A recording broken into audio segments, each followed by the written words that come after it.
The castle stood tall against the dark sky, its ancient stones holding secrets that had never been told. Inside the grand halls, where golden chandeliers cast dancing shadows on marble floors, a story was about to unfold that would shake the very foundations of the royal family. Captain Marcus Hartwell had served as the head of the Royal Guard for 15 years. His dedication was unquestionable, his loyalty beyond doubt. With broad shoulders and sharp eyes that missed nothing, he commanded respect from every soldier under his watch. The royal family trusted him completely, never suspecting that beneath his perfect exterior lay a heart torn between duty and forbidden love. The queen consort, Lady Isabella, was everything a royal should be. Graceful, intelligent, and kind to all who served in the castle. She carried herself with dignity that made everyone around her feel important. Her long auburn hair caught the light beautifully, and her green eyes sparkled with warmth whenever she spoke to the staff. But behind her public smile, Isabella carried a loneliness that few could understand. Her marriage to King Edward had been arranged when she was just 18. Now, at 32, she had spent 14 years in a union that felt more like a business partnership than true love. The king was often away on royal duties, traveling to distant kingdoms or locked away in meetings with his advisors. When he was present, their conversations rarely went beyond discussing state matters or royal obligations. The castle routine was always the same. Every morning, Marcus would check on the security of the royal chambers. He would walk the corridors, inspect the guard posts, and ensure that every entrance was properly protected. It was during these morning rounds that he first noticed how sad Lady Isabella looked when she thought no one was watching. One rainy morning in April, Marcus was conducting his usual inspection when he heard soft crying coming from the Queen's private sitting room. The door was slightly open, and through the gap he could see Lady Isabella sitting by the window, tears streaming down her face. She was reading a letter, and whatever it contained had clearly upset her deeply. Marcus knew he should walk away. His duty was to protect the royal family, not to interfere in their personal matters. But something about her vulnerability touched his heart in a way he had never experienced before. Without thinking, he knocked gently on the door. "Your Majesty, is everything all right?" he asked softly. Isabella quickly wiped her tears and tried to compose herself. "Oh, Captain Hartwell, yes, everything is fine. Just some sad news from home." But Marcus could see through her attempt to hide her pain. "Forgive me for speaking out of turn, Your Majesty, but you don't look fine. Is there anything I can do to help?" For a moment, Isabella considered dismissing him with a polite royal response.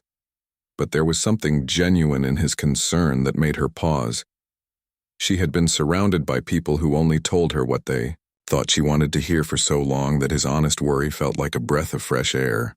"My sister writes that our childhood home is being sold," she said quietly. "It's the last connection I have to my life before all this."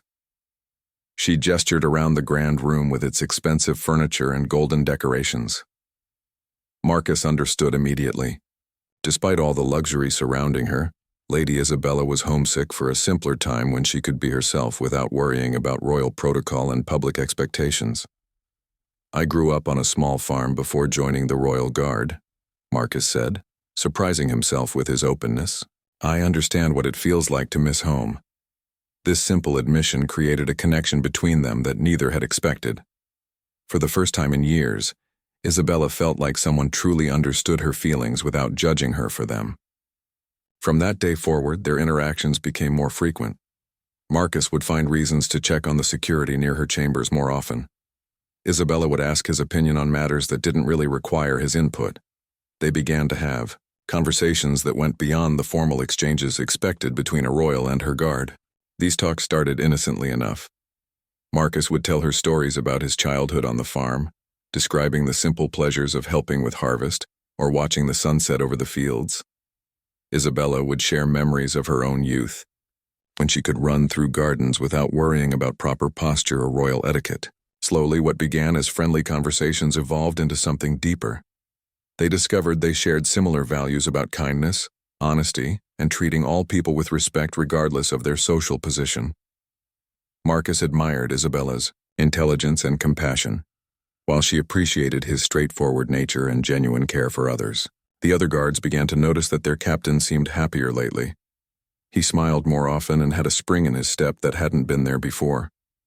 The castle staff observed that Lady Isabella appeared more cheerful too, engaging in longer conversations with them and showing more interest in their daily lives. But in a royal castle, nothing remained secret for long. Whispered conversations in corridors, meaningful glances exchanged during formal ceremonies, and the way they both seemed to light up when the other entered a room. All of these small signs were noticed by observant eyes. Lady Margaret, Isabella's personal maid and longtime confidant, was the first to realize what was happening. She had served the queen consort since her arrival at the castle, and knew her moods better than anyone. The change in Isabella's demeanor was unmistakable to someone who cared for her well-being. One evening, as Margaret was helping Isabella prepare for bed, she decided to address what she had observed. "Your Majesty," she said carefully, "you seem much happier lately. It's wonderful to see you smiling more often." Isabella paused while brushing her hair. "Do I? I suppose I have been feeling more content recently." Margaret continued gently. "I've noticed that Captain Hartwell has been quite attentive to your security needs. He's very dedicated to his duties." The slight blush that colored Isabella's cheeks told Margaret everything she needed to know. Her mistress had developed feelings for the handsome captain of the guard, and from what Margaret had observed, those feelings appeared to be mutual. This discovery filled Margaret with both joy and worry. She was happy to see Isabella experiencing genuine emotion after years of lonely marriage, but she also understood the dangerous implications of a romance between a royal and her protector. As autumn arrived at the castle, bringing shorter days and longer nights, the connection between Marcus and Isabella continued to deepen, setting the stage for events that would soon change their lives forever. The autumn months brought a new intimacy to Marcus and Isabella's relationship. What had started as friendly conversations had evolved into something much more profound and dangerous. They found themselves seeking each other's company whenever possible, creating elaborate excuses for their meetings. Isabella would request additional security briefings for events that required minimal protection. Marcus would schedule extended patrols that happened to pass by her favorite reading spots in the castle gardens. Their conversations grew longer and more personal, filled with shared laughter and meaningful silences that spoke volumes about their growing attachment. One crisp October evening, Isabella was walking alone in the castle's private garden, something she rarely did without her usual entourage of ladies-in-waiting. The moon was full, casting silver light on the carefully maintained flower beds and stone pathways. She had told her staff she needed some fresh air and quiet time to think. Marcus was completing his evening security rounds when he spotted her solitary figure by the fountain. His heart raced as it always did when he saw her, but this time felt different. Being alone together in the romantic setting of the moonlit garden created an atmosphere charged with unspoken feelings. "Your Majesty," he said softly as he approached, "it's not safe for you to be out here alone, especially at this hour." Isabella turned to face him, her eyes reflecting the moonlight. "I needed to escape for a while, Captain. Sometimes the castle feels more like a beautiful prison than a home." Marcus stepped closer, close enough to see the sadness that still lingered behind her smile. "I understand that feeling more than you might think. Sometimes I wonder what my life would have been like if I had stayed on the farm instead of seeking adventure in royal service. Do you regret your choice?" Isabella asked, genuinely curious about his thoughts. "Not anymore," Marcus replied, his voice barely above a whisper. "Serving here has brought unexpected joys into my life." The meaning behind his words was clear to both of them. They stood there in the moonlight, the tension between duty and desire almost tangible in the cool night air. For a moment it seemed as though Marcus might reach out to touch her face and Isabella might allow it, but the sound of approaching footsteps broke the spell. Lady Margaret appeared on the garden path, a concerned expression on her face. "Your Majesty, I've been looking for you everywhere. The king has returned early from his trip and is asking for you." Isabella's face immediately shifted from the soft expression she had been wearing to the composed mask of royal duty. "Of course. Thank you, Margaret. I'll come immediately." As they walked back toward the castle, Marcus following at the appropriate distance, Margaret whispered urgently to her mistress, "Your Majesty, you must be more careful. If anyone else had found you two alone in the garden, There could have been serious consequences. Isabella knew Margaret was right, but her heart was no longer entirely under her control. The loneliness of her marriage had created a void that Marcus's genuine affection was filling in ways she had never expected. King Edward's return brought a stark reminder of reality back to the castle. He was a tall, imposing man with graying hair and stern features that rarely showed warmth. His marriage to Isabella was successful in political terms, but lacked any real emotional connection. During the formal dinner that evening, Isabella sat beside her husband, playing her role as the perfect queen consort. She smiled at the right moments, made appropriate conversation with the visiting dignitaries, and appeared every inch the devoted royal wife. But Marcus, standing guard near the dining hall entrance, could see the effort it required for her to maintain this performance. He watched as she mechanically went through the motions of her royal duties, her earlier spontaneity and genuine emotion completely hidden behind layers of proper etiquette. The contrast between the woman he had spoken with in the garden and the formal figure sitting at the royal table made Marcus's heart ache. He began to understand more deeply the sacrifice Isabella had made in accepting her royal role and the price she paid for her crown. Over the following weeks, King Edward's presence made their secret meetings more challenging and dangerous. They had to be extremely careful about when and where they could speak privately. Their conversations became rushed, stolen moments in empty corridors or brief exchanges during formal events. The strain of hiding their feelings began to show. Isabella became more withdrawn during public appearances, while Marcus grew increasingly tense during his duties. Other members of the royal guard noticed their captain's unusual behavior, though none suspected the true cause. Sir Thomas Blackwood, Marcus's second in command, was particularly observant. He had served alongside Marcus for 8 years and knew his captain's habits and moods better than most. The changes in Marcus's behavior puzzled him. "Captain," Thomas said one morning as they reviewed security arrangements, "you've seemed distracted lately. Is something troubling you?"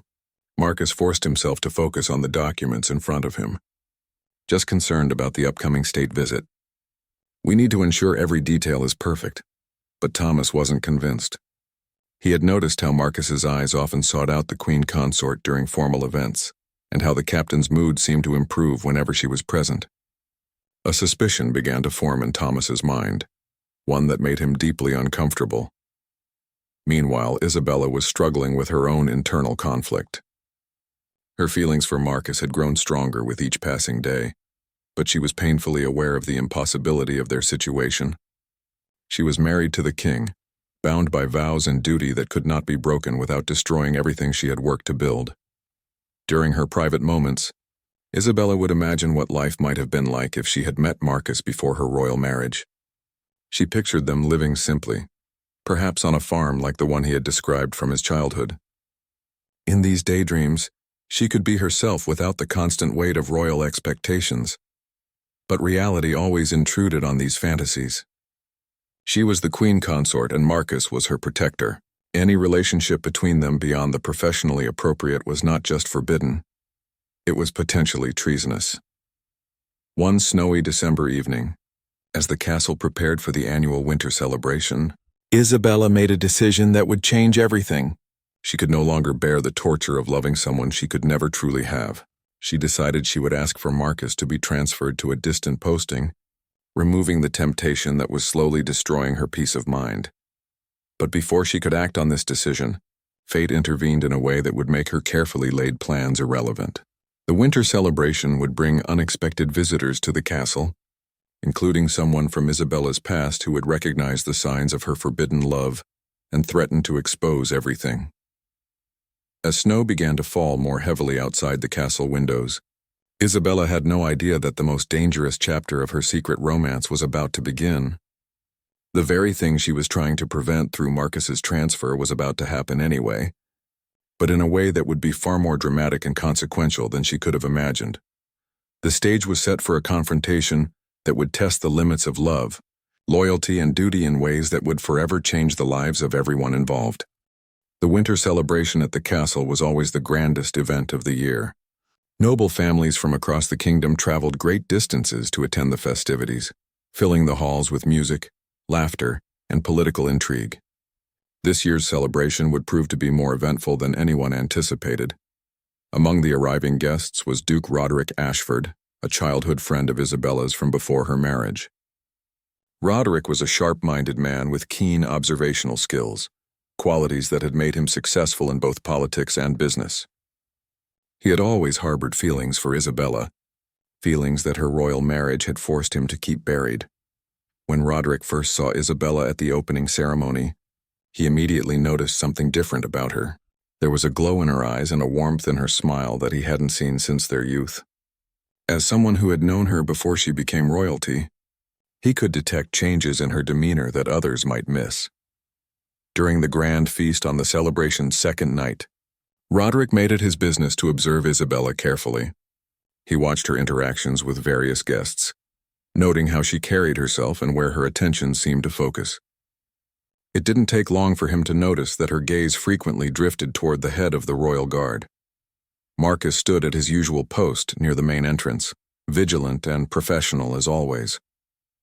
But Roderick's trained eye caught the subtle moments when Marcus's attention lingered on Isabella, and more tellingly, the brief instances when their eyes met across the crowded hall. The quick look away, the slight flush in Isabella's cheeks, the way Marcus's posture straightened whenever she was near, all of these signs painted a clear picture for someone who knew what to look for. Interesting, Roderick murmured to himself, a calculating look crossing his features. The next morning, Roderick requested a private audience with Isabella. As old friends, this wasn't an unusual request, and Isabella agreed to meet him in her private sitting room. She was curious about what he wanted to discuss, having no idea that he had already discovered her secret. "Isabella," Roderick began, using her first name in the familiar way of their childhood friendship. "You look happier than I've seen you in years. Royal life must be agreeing with you." Isabella smiled politely. "Thank you, Roderick. I'm quite content with my role here." "Content," he repeated thoughtfully. "That's an interesting choice of words. Not happy, not fulfilled, but content." He walked to the window, looking out at the courtyard where Marcus was conducting training exercises with his men. "Tell me, what do you think of your captain of the guard?" The question caught Isabella off guard. She felt heat rise to her cheeks but tried to maintain her composure. "Captain Hartwell is an exemplary soldier. The king and I have complete confidence in his abilities." Roderick turned from the window with a knowing smile. "Oh, I'm sure you do. He's quite handsome, isn't he? Strong, dedicated, and from what I've observed, completely devoted to your protection." Isabella's heart began to race. There was something in Roderick's tone that suggested he knew more than he was letting on. "I'm not sure what you're implying, but I think this conversation has gone in an inappropriate direction." "Has it?" Roderick moved closer, his voice dropping to a conspiratorial whisper. "Isabella, we've known each other since we were children. I can read you better than most. There's something between you and that guard, isn't there?" The direct accusation made Isabella's carefully maintained composure crumble slightly. "I don't know what you think you've seen, but you're mistaken." "Am I?" Roderick's smile became more predatory. "The way you look at him, the way he positions himself to always be within your sight line, the subtle tension whenever you're in the same room, it's quite obvious to someone who knows you well." Isabella stood up abruptly, trying to end the conversation. "Roderick, I think you should leave. Your imagination is creating problems where none exist." But Roderick wasn't finished. "I wonder what King Edward would think about his wife's close relationship with her protector, or what the court would make of such an arrangement." The threat was clear, and Isabella felt a chill run down her spine. "What do you want?" she asked quietly. "Nothing dramatic," Roderick said casually. "I simply think it's time for you to remember who your real friends are. You and I have a history, Isabella. We could have had a future together if circumstances had been different." Isabella realized with growing horror that Roderick was using his knowledge of her feelings for Marcus as leverage to pursue his own romantic interests. "You're suggesting that I should entertain your advances to keep you quiet about something that doesn't even exist?" "I'm suggesting that we explore the connection we once had," Roderick replied smoothly, "and that you be more careful about where you place your affections in the future." Before Isabella could respond, there was a firm knock on the door. Marcus's voice came through the wood. "Your Majesty, forgive the interruption, but there's an urgent security matter that requires your attention." Isabella had never been so grateful to hear Marcus's voice. "Come in, Captain." Marcus entered the room, immediately sensing the tension between Isabella and her guest. His trained eye took in Isabella's pale complexion and Roderick's overly confident posture. Something was wrong. "What seems to be the urgent matter, Captain?" Isabella asked, her voice still slightly shaky. Marcus had actually invented the security concern as an excuse to check on Isabella after one of his guards mentioned seeing her distressed expression earlier. But now, seeing the situation in the room, his instincts told him that Isabella might actually need rescuing. "There have been reports of suspicious individuals near the castle grounds," Marcus said smoothly. "I need to review the guest list and security arrangements with you immediately." Roderick's eyes narrowed as he looked between Marcus and Isabella. The captain's protective stance and Isabella's obvious relief at his arrival confirmed everything he had suspected. "How convenient," Roderick said with a cold smile. "The devoted captain arrives just when needed. Almost as if he's always watching over you, Isabella." The implication in his words made Marcus's jaw tighten, but his training kept him from reacting visibly. "The safety of the royal family is my primary concern, my lord." "I'm sure it is," Roderick replied. "Well, I should let you attend to these urgent security matters. Isabella, we'll continue our conversation later. I have so much more I'd like to discuss with you." After Roderick left, Marcus immediately turned to Isabella with concern. "Your Majesty, are you all right? You look upset." Isabella wanted nothing more than to throw herself into Marcus's arms and tell him everything, but she knew that would only make their situation more dangerous. Instead, she tried to compose herself. "I'm fine, Captain. Just a difficult conversation with an old friend." But Marcus could see through her attempt to minimize what had happened. "Was he threatening you in some way?" The fact that Marcus had immediately understood the situation only proved how well he knew her, which both comforted and frightened Isabella. If Marcus could read her so easily, what did that say about how obvious their connection had become? "It's nothing I can't handle," Isabella said, though her voice lacked conviction. Marcus stepped closer, forgetting protocol in his concern for her well-being. "Your Majesty, if someone is making you uncomfortable or putting pressure on you, you need to tell me. It's my job to protect you from all threats, not just physical ones." The sincerity in his voice and the care in his eyes nearly broke Isabella's resolve. She wanted to tell him everything, to ask for his help, to let him solve this problem the way he solved all the others, but she knew that doing so would only put him in danger as well. "I appreciate your concern, Captain, but this is a personal matter that I must handle myself."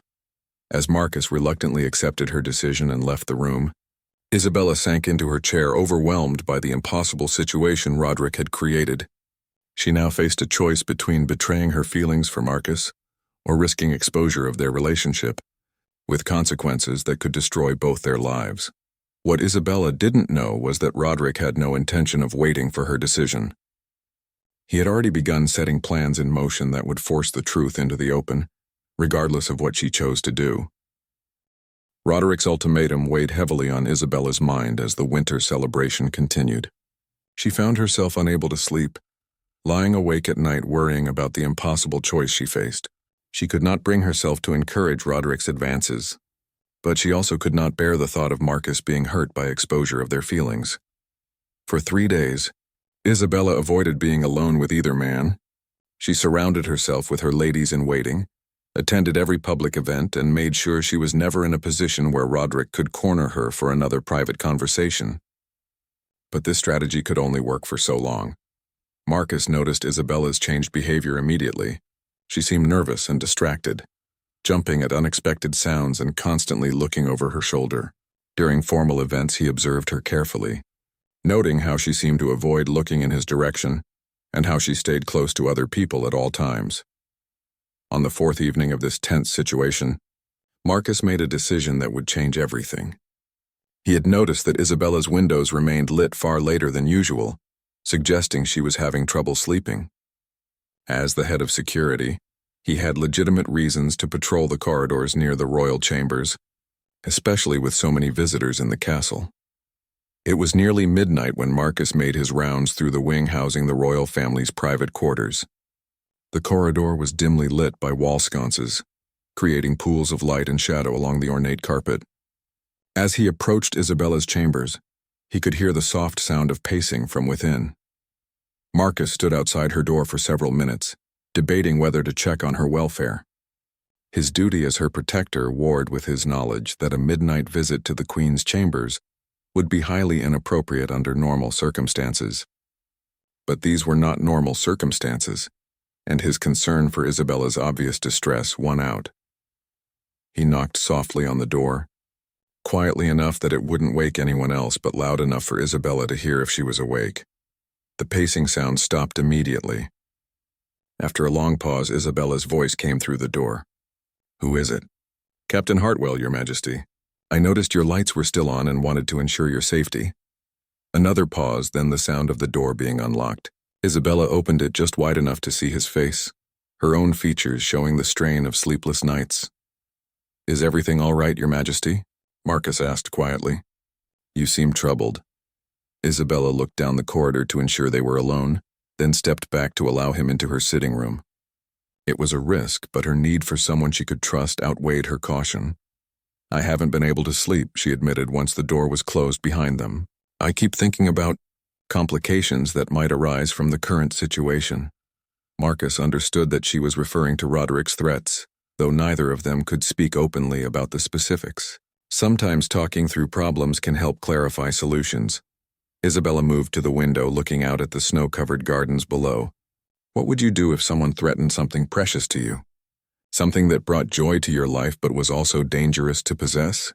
The question was clearly about their relationship, though posed in hypothetical terms. Marcus considered his answer carefully. "I would protect what was precious at all costs," he said finally, "even if it meant sacrificing my own comfort or safety." Isabella turned to face him, tears glistening in her eyes. "And if protecting it meant losing it forever?" The pain in her voice broke Marcus's heart. He took a step closer, his professional restraint crumbling in the face of her obvious suffering. "Your Majesty, Isabella, whatever is threatening you, we can face it together. You don't have to carry this burden alone." It was the first time he had ever used her given name, and the intimacy of it nearly undid Isabella's composure completely. For a moment, she allowed herself to imagine what it would be like to tell him everything, to let him help her find a solution to their impossible situation.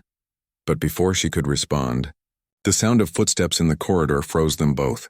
Someone was approaching the door, and the steps were too heavy to belong to any of Isabella's female servants.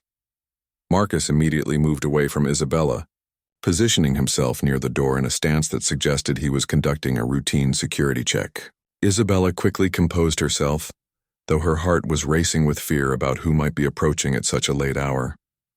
The footsteps stopped directly outside the door, followed by a soft knock. "Isabella, I saw light under your door and thought you might be unable to sleep.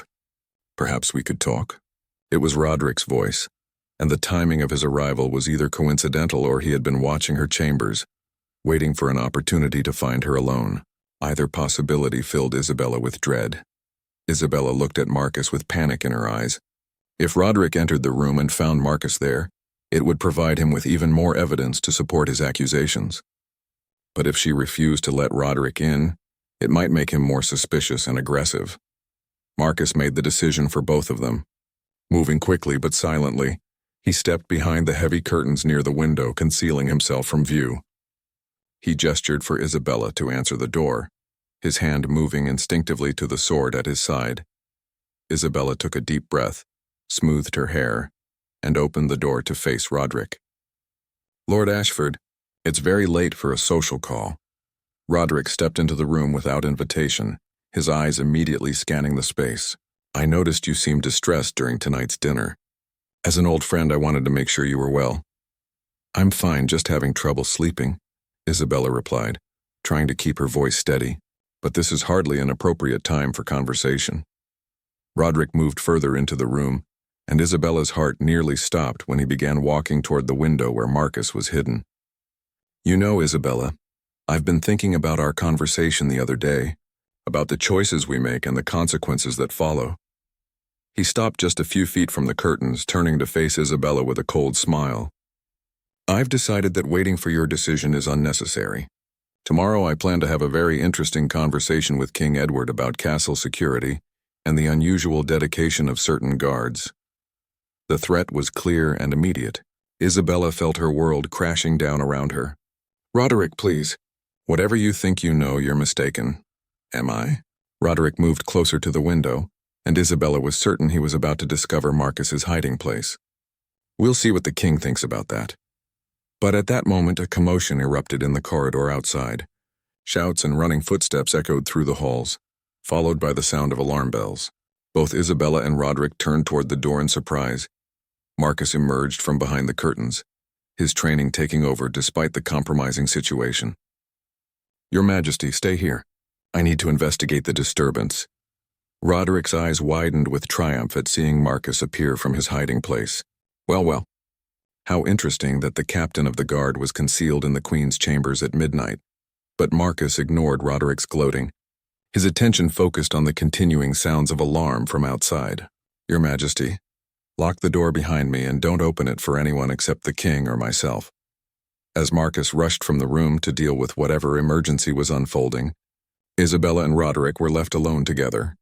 The evidence of her midnight meeting with Marcus gave Roderick everything he needed to destroy her reputation and potentially bring charges of treason against both her and Marcus. This is perfect, Roderick said with satisfaction. Even better than I had hoped. The king will be very interested to learn about his wife's midnight conferences with her protector.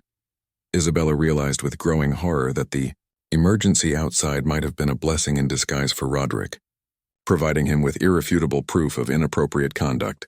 Whatever was happening in the castle, it had just made her situation infinitely worse. As the alarm bells continued to ring and shouts echoed through the corridors, Isabella faced the terrible realization that her secret was no longer secret, and the consequences she had been trying so desperately to avoid were now inevitable. The emergency that had drawn Marcus from Isabella's chambers turned out to be a fire in the castle's east wing. A candle had been knocked over in one of the guest rooms, igniting the tapestries and threatening to spread throughout that section of the building. Marcus immediately took charge of organizing the response, directing guards and servants to form bucket brigades while others evacuated guests from the affected area. By dawn, the fire had been contained and extinguished, but the damage to several rooms was significant. More importantly for Isabella, the crisis had provided Roderick with the perfect cover story for being in the corridors at midnight. He could claim he had been awakened by smoke and gone to check on Isabella's safety, making his presence near her chambers seem protective rather than threatening. As the castle staff worked to clean up the fire damage and resettle displaced guests, Roderick wasted no time in requesting an immediate private audience with King Edward. He presented his request as a matter of urgent security that could not wait for the king's regular schedule of appointments. King Edward, already stressed from the fire and its implications for his guests' safety, agreed to meet with Roderick in his private study. The king was a practical man who valued loyalty and order above all else. He had always trusted his wife and his security team implicitly, never having reason to question either. Your Majesty, Roderick began carefully, what I'm about to share with you is difficult, but as your loyal subject, I cannot keep this information to myself. Edward looked up from the reports he had been reviewing about the fire damage. What information, Lord Ashford? Roderick took a deep breath as if reluctant to proceed. Last night, during the confusion of the fire, I was concerned about Queen Isabella's safety.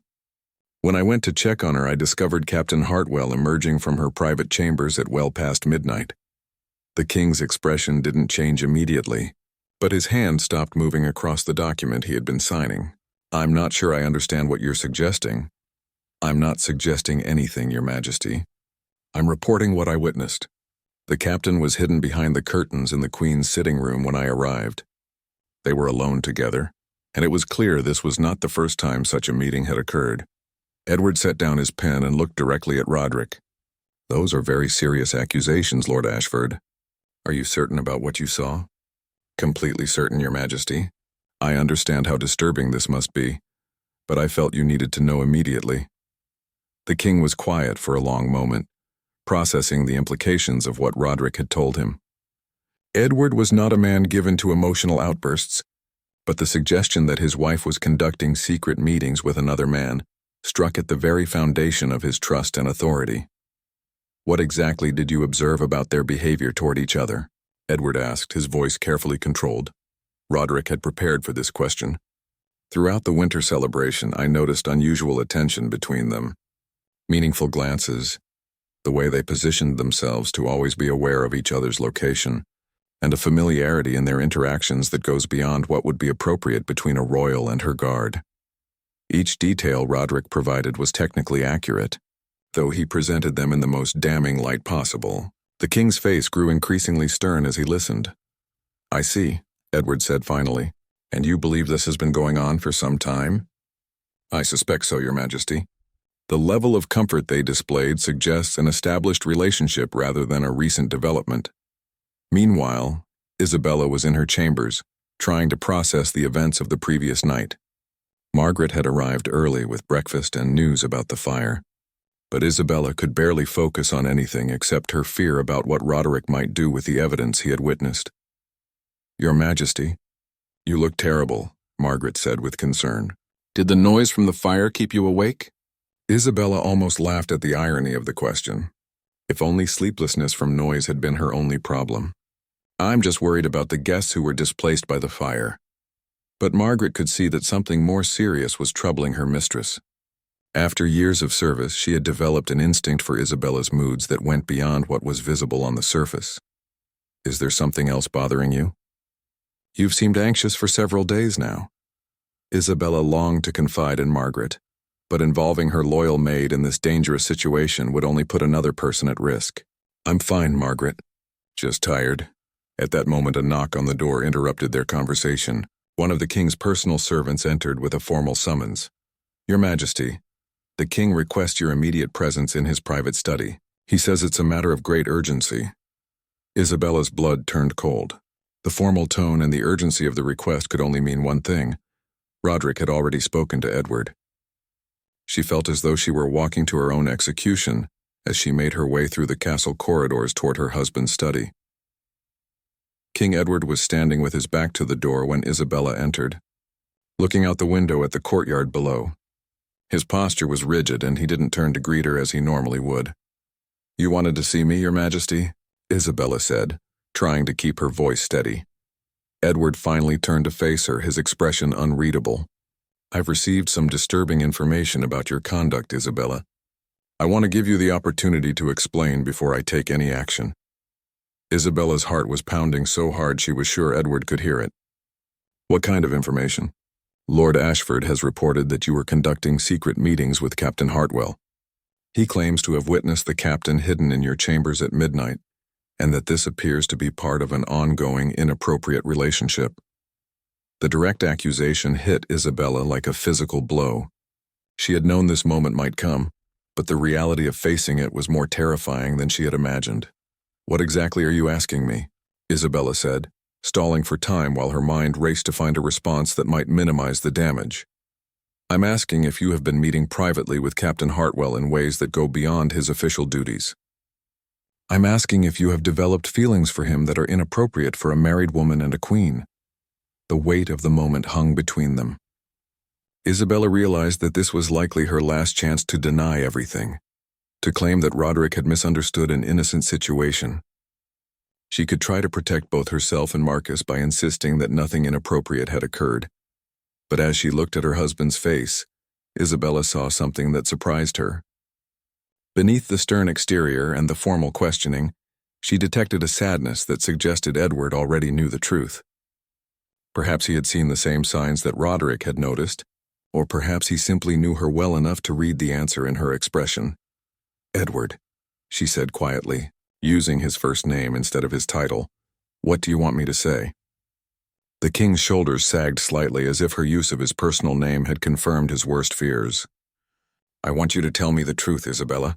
Whatever it is, I need to hear it from you." Isabella realized that the moment for lies and denials had passed. The truth was going to come out regardless of what she said, and her only choice now was whether to face it with dignity or to compound the damage with dishonesty. "Yes," she said simply. "I have developed feelings for Captain Hartwell, and I believe he has feelings for me as well. We have met privately, though we have never acted on those feelings in any way that would dishonor my marriage vows." The admission hung in the air between them, irrevocably changing the dynamics of their relationship. and setting in motion consequences that would affect not just Isabella and Marcus, but the entire royal court.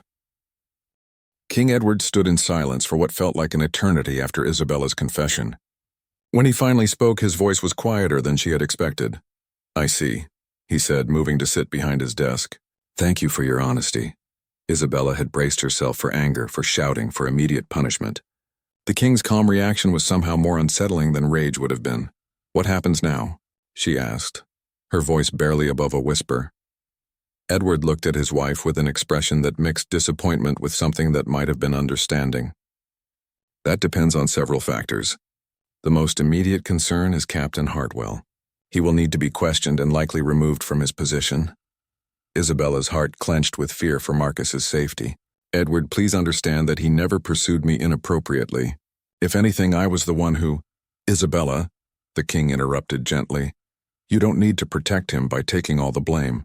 I know you well enough to understand that this situation developed naturally between two people who found connection in an impossible circumstance." His words surprised Isabella. She had expected condemnation, not this strange form of compassion. "You're not angry?" she asked hesitantly. Edward was quiet for a moment, considering his response. "I am many things right now. Disappointed, certainly. Concerned about the implications for our kingdom and our marriage. But angry? Perhaps not in the way you might expect." He stood and walked to the window again, his hands clasped behind his back. "Isabella, we both know that our marriage was arranged for political reasons. We have built a respectful partnership over the years, but we have never pretended it was a love match." Isabella was stunned by his admission. In 14 years of marriage, they had never spoken so directly about the nature of their relationship. "I have seen you perform your royal duties with grace and dedication," Edward continued. "You have been a good queen and a loyal wife in all the ways that matter for our kingdom. But I have also seen the loneliness in your eyes, especially in recent years." Tears began to flow down Isabella's cheeks as she listened to her husband acknowledge truths they had both carefully avoided discussing. "When I noticed changes in your demeanor over the past months, the way you smiled more genuinely, the increased warmth in your interactions with others, I was actually happy for you, even though I suspected the cause might complicate our situation." Isabella couldn't believe what she was hearing. "You knew?" "I suspected," Edward corrected, "and part of me hoped that whatever was making you happier would continue to do so. But I also knew that if it involved what I suspected it involved, it would eventually become a problem that we would have to address." Before Isabella could respond, there was a sharp knock on the study door. Sir Thomas entered with a formal bow. "Your Majesty, forgive the interruption, but there's an urgent matter requiring your attention. Captain Hartwell has requested an immediate audience with you. He says it concerns his position and cannot wait." Edward and Isabella exchanged glances. Marcus clearly knew that his situation had been discovered and was coming forward to face the consequences. "Send him in," Edward said after a moment's consideration. Isabella felt panic rising in her chest. "Edward, what are you going to do to him?" "That will depend on what he has to say for himself," the king replied. Marcus entered the study and immediately dropped to one knee before the king. His face was composed, but Isabella could see the tension in his shoulders and the set of his jaw. "Your Majesty," Marcus said formally, "I have come to confess my failure in my duties and to request that you allow me to resign my commission immediately." Edward studied the captain for a long moment. "What failure are you confessing to, Captain Hartwell?" Marcus looked directly at the king, avoiding Isabella's eyes. "I have developed personal feelings for Queen Isabella that go beyond what is appropriate for my position. These feelings have compromised my professional judgment and put both Her Majesty and the Crown in a difficult situation."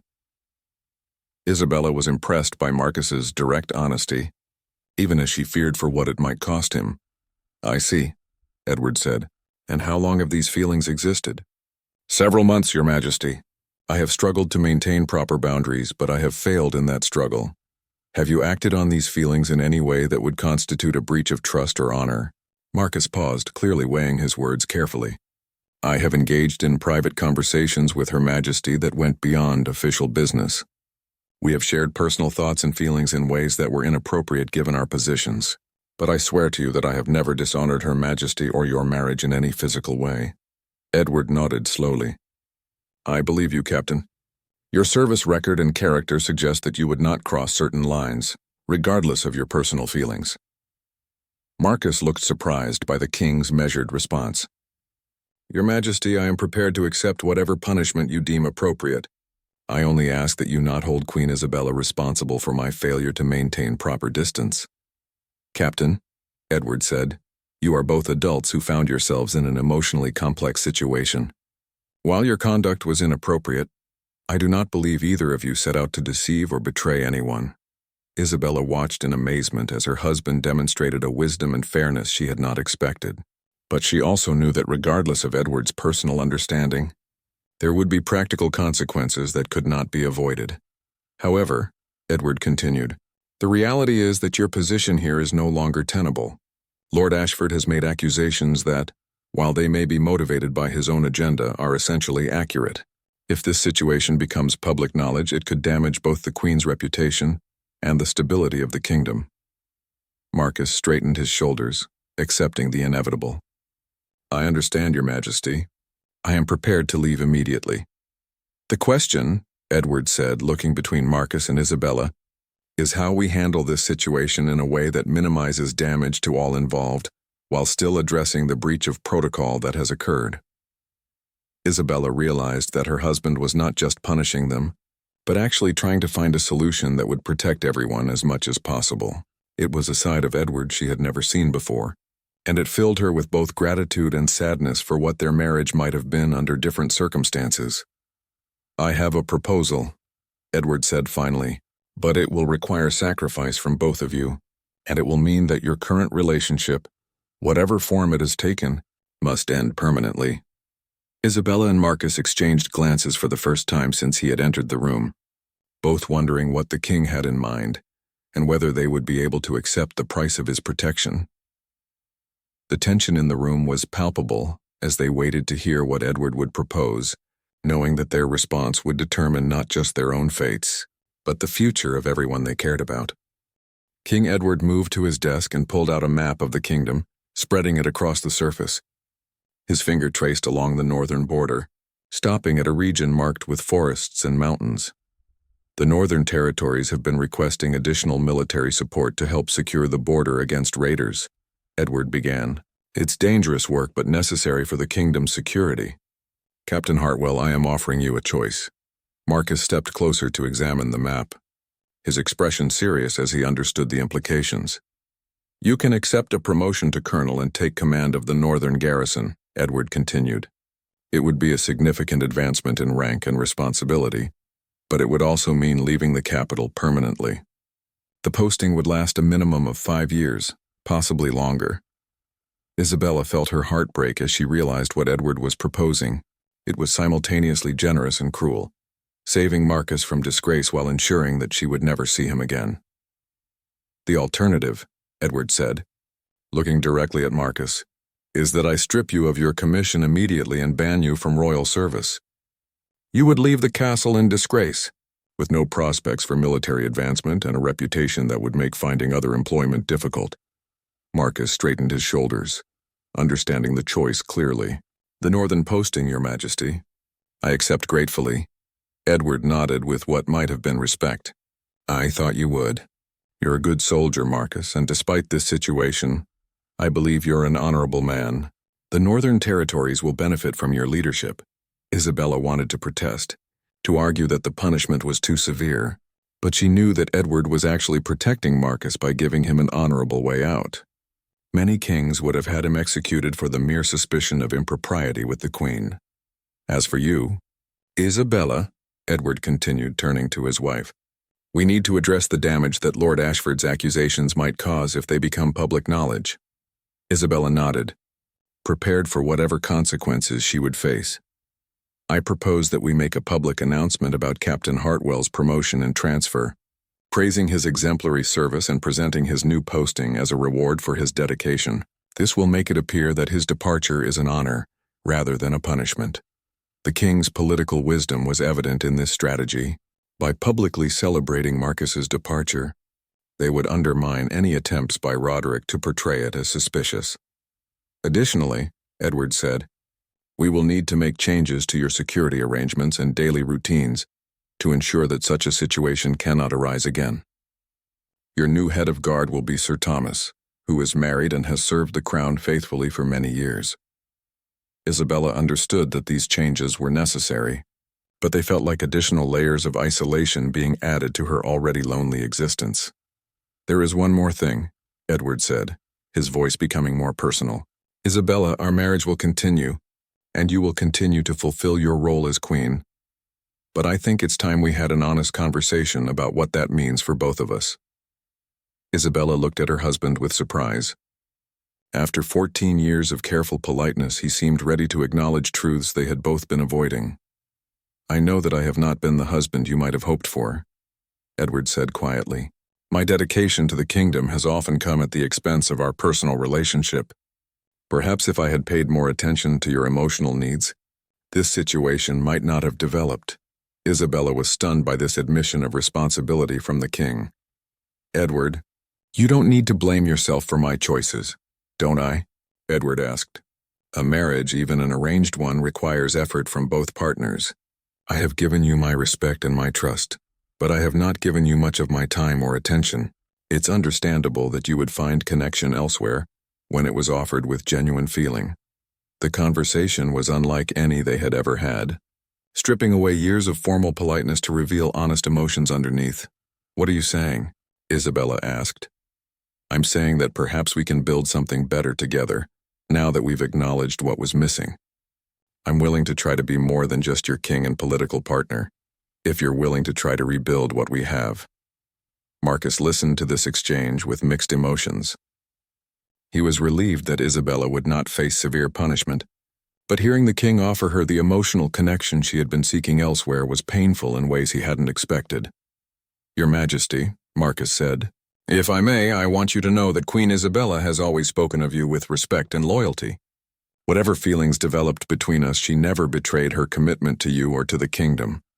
Edward looked at Marcus with surprise, perhaps not expecting him to defend Isabella in this moment. Thank you for saying that, Colonel. It speaks well of both of you. As the formal meeting concluded, the reality of what was about to happen settled over all three of them. Marcus would leave within the week for his new posting. Isabella would remain to rebuild her marriage and continue her royal duties, and Edward would attempt to create a stronger foundation for their relationship. But first, there was the matter of Lord Ashford's threats to address. Before you depart, Colonel Hartwell, Edward said, I will need your assistance with one final matter. Lord Ashford seems to believe he can use his knowledge of this situation for his own benefit. I plan to make it clear to him that his understanding of events is somewhat inaccurate. Marcus nodded, understanding that the king intended to control the narrative before Roderick could cause more damage. The next morning, Edward summoned Roderick for another private meeting. When the lord arrived, expecting to discuss how he might benefit from his knowledge of the queen's indiscretions, he instead found himself facing a very different conversation. Lord Ashford, Edward began, I want to thank you for bringing your concerns about castle security to my attention. Your observation about Captain Hartwell's dedicated protection of the Queen during the fire emergency was quite insightful. Roderick looked confused. Your Majesty, I think there may be some misunderstanding about what I reported. Is there? Edward asked innocently. You reported seeing Captain Hartwell emerge from the Queen's chambers during the fire emergency, correct? I've since learned that he had conducted a security sweep of the royal wing to ensure everyone was safely evacuated. His thoroughness in checking behind curtains and furniture for anyone who might be hiding or trapped shows excellent attention to detail. Roderick realized that the king was rewriting the narrative, making Marcus's presence seem heroic rather than suspicious.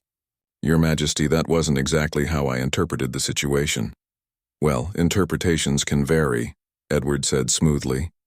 What matters is that Captain Hartwell's exemplary service has earned him a promotion to colonel and command of the Northern Territories.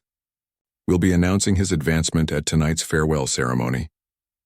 The king's message was clear. The official story was that Marcus was being honored, not punished, and any attempt by Roderick to suggest otherwise would contradict the royal announcement. As the winter celebration concluded with Marcus's promotion ceremony, Isabella stood beside her husband, playing her role as the supportive queen. She watched Marcus accept his new rank and commendation with dignity, their eyes meeting briefly across the crowded hall one final time. 3 days later, Colonel Marcus Hartwell departed for the Northern Territories, taking with him the memories of a love that could never be openly acknowledged, but would never be forgotten. Isabella remained in the capital, where she began the difficult but hopeful work of building a real marriage with Edward, finally understanding that sometimes the greatest act of love is letting go. And in the years that followed, both Isabella and Marcus found ways to honor what they had shared, while creating meaningful lives within the boundaries of duty and honor, carrying the lessons of their brief but transformative connection into their separate futures.